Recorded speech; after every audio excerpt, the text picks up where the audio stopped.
এই আমগুলো মানে 10 ম্যাঙ্গোজ আছে এখানে।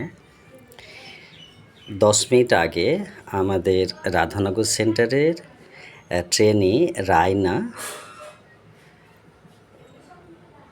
যে মেয়েটি স্কুলে টিচিং করায় এবং কম্পিউটার ক্লাস করায়, সেই মেয়েটির কথা বলছি। কেননা নামটি উল্লেখ করলাম কারণ রায়না আমার মোবাইলে নাম্বার বা ট্রেনি অনেক আছে, তো এই জন্য একটু উল্লেখ করে কথাগুলো বললাম। যাই হোক, গত পরশুদিন থেকে যে আম এই বাড়িতে আসতে লেগেছে,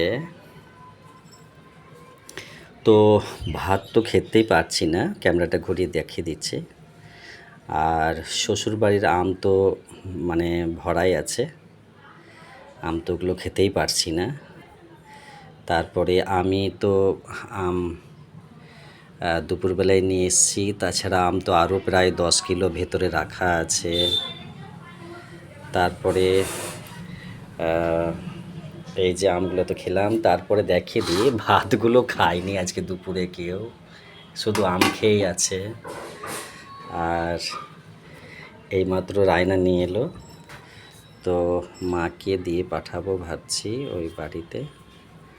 ওকে।